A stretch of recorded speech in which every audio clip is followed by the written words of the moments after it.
Como decía el profesor, voy a resumir las respuestas, ¿no es cierto? Y también agrupando las preguntas. Hay una pregunta que dice, ¿regula la corrupción derechamente esta legislación? Hay otra que es asociada a ello respecto de la aplicación de la ley, de qué manera colisiona con nuestra cultura. Y también aquella que se formula de la siguiente manera, ¿por qué el gobierno anterior no reguló más el sujeto activo? Creo que estas tres preguntas algo se puede, ¿no es cierto?, decir para responderlas todas ellas de una manera, creo yo, no simple, no sencilla. Estas son cuestiones como veíamos que llevaron 10 años de debate, ¿no es cierto?, legislativo, administrativo, donde todos los actores políticos, ¿no es cierto?, administrativos intervinieron, inclusive, ¿no es cierto?, con algunas informaciones que habrán también evacuado desde el Poder Judicial, ¿no es cierto?, y los distintos ámbitos del quehacer de los órganos del Estado. Básicamente esta legislación, como decíamos, no tiene por objeto regular una nueva conducta propiamente de corrupción. ¿Ya? Tenemos leyes sobre probidad, etc. Esto va aumentando, crea nuevas conductas contrarias a la probidad, orientadas hacia una mayor transparencia del aparato público. ¿Ya? Aquí no hay un delito previsto, sino que hay una falta, ¿no es cierto? Y la sanción aquí es una multa, básicamente. ¿Ya? Sí es un esfuerzo y un incremento a las reglas, como les digo, de o que protegen, ¿no es cierto?, la probidad en el ejercicio de la función pública. Nuestra cultura de opacidad en estas materias obviamente juega y jugó en contra, ¿no es cierto?, una mayor apertura también en este proceso legislativo.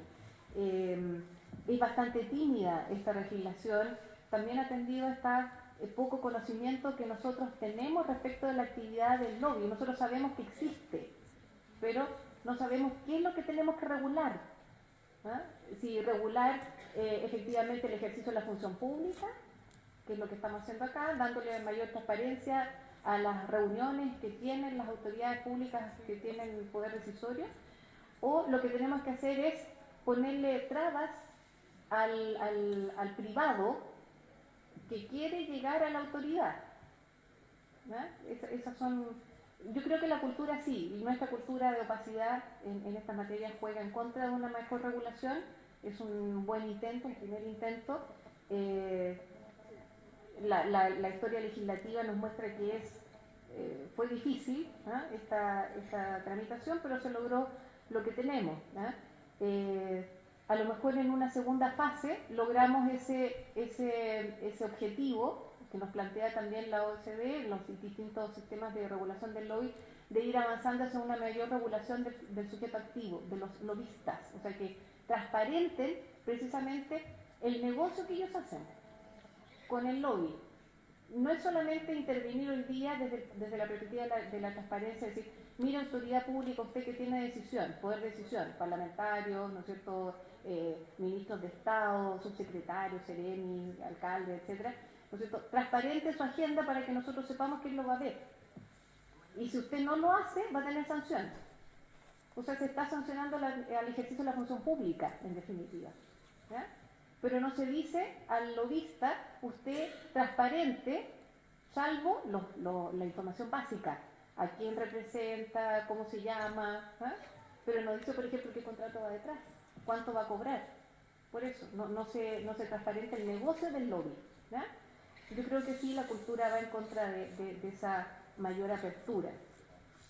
Las otras preguntas que entre sujetos pasivos, dice, ¿está la superintendencia y las agencias? Y la otra pregunta, ¿qué otros sujetos pasivos debieran estar? Cuando leemos la ley, y así lo hemos puesto, los 5.000 o 6.000 funcionarios, ¿no es cierto?, que están asociados a este sistema, son, por el propio número, muchísimos. ¿Faltan? Sí.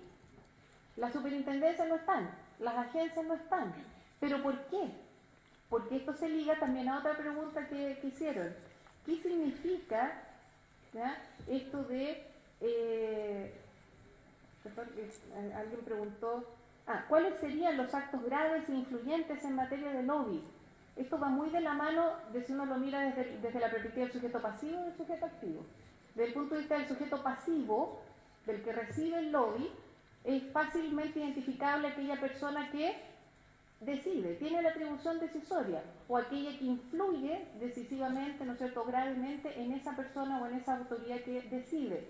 Estoy planteándome, por ejemplo, un director jurídico, ¿ya?, que normalmente las direcciones jurídicas, las fiscalías de los ministerios, de los servicios públicos, claro, no toman la decisión, pero podrían influir, evidentemente. Esta ley, no sé si lo alcancé a decir en un detalle, que no es tan detalle al final, puede incrementar el número de funcionarios sometidos a estas reglas, en el mismo sentido de el servicio público, el ministerio puede ser llamado por una persona, como cualquiera de nosotras, con un formulario que va a haber, no estoy de acuerdo a lo que diga el reglamento, y pedirle a la autoridad que, por ejemplo, el director jurídico de tal ministerio esté sometido a las reglas del lobby. La autoridad va a tener que decidir sobre esa petición fundadamente también. Entonces, puede incrementarse con esta regla también a otros funcionarios de rango, ¿no es cierto?, menor, si ustedes quieren, pero que influyen decisivamente en una política pública o en una decisión, efectivamente, o en que no se haga algo, ¿ya? ¿Por qué no están las superintendencias o las agencias? Yo me imagino, ¿ya?, y a lo mejor eso es objeto de revisión respecto a estos sujetos, el foco de la superintendencia del sector privado. Ustedes ven, regulan la actividad de privados. Yo me pregunto, bueno, y aquí también podrían estar los concesionarios de obras públicas o las empresas de servicio de utilidad pública, que nosotros sabemos ya son entes privados por el que ejercen funciones de servicio público, lo que los administrativistas llaman servicio público funcional, no orgánico. Y ellos tendrían que estar, a lo mejor, pero la orientación, y cierro con esto, de la superintendencia, ¿ya?, no va por el lado del servicio, sino que es realmente, claro, tienen un poder decisivo muy importante respecto, por ejemplo, de un banco, de una compañía de seguro. Pero ese banco, esa compañía de seguro, una empresa privada. ¿Ya? La orientación es transparentar ¿qué? En esta ley. Transparentar el ejercicio de la función pública. ¿Ya? Claro, podría influir lo que diga el superintendente de banco en determinada política pública, sí, pero a lo mejor eso es una segunda etapa, ¿ya?, mirado desde el punto de vista del lobby activo, no del pasivo. No sé si me logro explicar así rápidamente saliendo de estos temas, que son, todas las preguntas son obviamente muy, muy interesantes. Y también alguien plantea, ¿será pertinente que exista un órgano independiente que investigue para establecer las violaciones a esta norma y este tipo de actos u omisiones? Si bien todos sabemos que esto es una cuestión de política de mérito, ¿no es cierto?, legislativo, el crear nuevos órganos, ¿ya?, esto también se topa con nuestra cultura. Por lo menos esta ley lo que ha hecho, como mira hacia adentro, mira hacia al sujeto pasivo, hacia la administración, hacia el órgano público, ¿no es cierto?, que toma las decisiones, se ha volcado el legislador a echar a la mano, a qué sistema, los sistemas de control que nosotros ya conocemos. Contraloría General de la República, con apelación, ¿no es cierto?, a las Cortes de Apelaciones. ¿Ya? Intervención de Administración, Contralora y Poder Judicial. Ahora, ¿será bueno, deseable? Bueno, tenemos que ver cómo funciona y qué nivel de, ¿no es cierto?, uso, ¿eh?, que tenga esta legislación también como para pensar en independizar una fiscalización.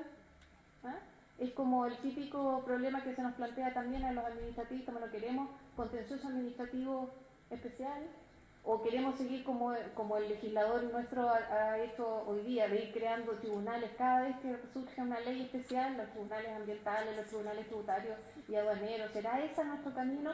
¿Será bueno darle al Consejo para la Transparencia, por ejemplo, que no es tribunal, una intervención de fiscalización en estos temas? A lo mejor hoy día, cuando el foco de la ley y la transparencia, podríamos pensar en que sí, pero si el foco después de la ley es mucho mayor que la transparencia y es, por ejemplo, regular efectivamente la actividad, el negocio del lobby, no va a ser el Consejo para la Transparencia el adecuado. Entonces, sostener que hoy día tenemos un sistema de fiscalización interno, a lo mejor lo que podríamos criticar es esta fiscalización que se da en los órganos autónomos, en el Banco Central, en la Fiscalía Nacional, salvo en el caso del Contralor, que es en la Cámara de Diputados, pero en el resto hay una autorregulación, autofiscalización. Yo creo que todas esas preguntas efectivamente son súper interesantes y van a quedar abiertas de respuesta. Vamos a terminar con una última pregunta para Felipe. Las restricciones a la participación política de los sindicatos y líderes sindicales y también al derecho a la sindicación en el ámbito de los órganos del Estado se pueden considerar como limitaciones a derechos políticos. ¿Cómo se inserta aquello en la historia política?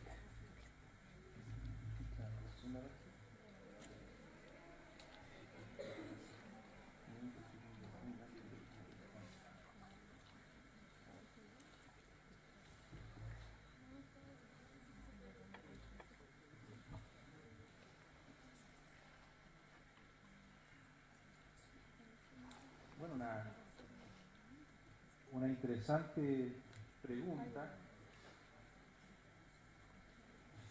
por el siguiente sentido.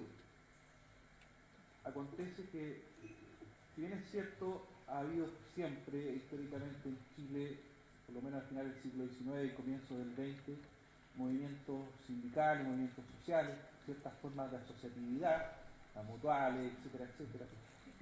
Lo cierto siempre se han canalizado vía partidos políticos.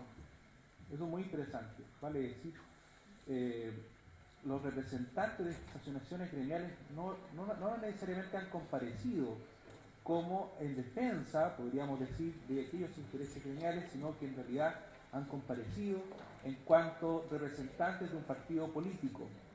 Fíjense ustedes, aquí hay un ejemplo que es muy decidor, la actitud que ha tomado en la última pasada la presidenta de la CUT, del Partido Comunista. El Partido Comunista hoy en día está en el gobierno. La presidenta de la CUT, muy alineada con el gobierno, no es así, negoció rápidamente el sueldo mínimo para varios años, ¿no? De manera tal, precisamente, de evitar hacer un mayor ruido respecto a aquello. Por tanto, lo cierto es que, si bien es cierto, existe una fuerte tradición, precisamente, de participación de los gremios, esta participación de los gremios siempre se ha canalizado vía partidos políticos, y en ese sentido la participación siempre ha terminado siendo liberal, en el sentido liberal, individualista de cierta manera, no ha sido una representación de carácter corporativa. De hecho, precisamente cuando existió la CTC y precisamente después la CUT, la Central Única de Trabajadores, después la CUT, y conocemos la Central Unitaria de Trabajadores, precisamente quien dirigía esas organizaciones sindicales, precisamente eran fuertemente disputadas por los partidos de izquierda, ¿no? Quienes al final del día eran los partidos que le daban la dirección a esas precisamente organizaciones gremiales. Lo que pasa con la Constitución del 80, precisamente, es que se añaden ciertos, podríamos decir, aspectos de carácter corporativista, y eso es totalmente novedoso, digámoslo, en la historia constitucional chilena. Y eso es peligroso, por supuesto, que atenta precisamente contra las bases de la democracia representativa. Afortunadamente, con las reformas del año 2005, podríamos decir, se vuelve a la senda, ¿no es así? Podríamos decir, iniciada en la década del 70, fíjense ustedes, del siglo XIX, de ampliación y autonomía precisamente del derecho político en clave de libertad positiva. Y eso es muy interesante. Punto está que está la gran deuda, ¿no es así?, de precisamente otorgarle la jerarquía que le corresponde, vale decir, como un derecho fundamental, con las garantías que eso implica, por cierto, y además no solamente circunscribirlo al aspecto de la democracia representativa, sino que también debería pensarse no en democracia participativa, esa es como diría Bobbio, la democracia de los antiguos, ¿no?, sino en la existencia de ciertos mecanismos de democracia directa, tanto a nivel central y, por cierto, a nivel, podríamos decir, regional. Claro. Bueno, agradecemos a nuestros expositores.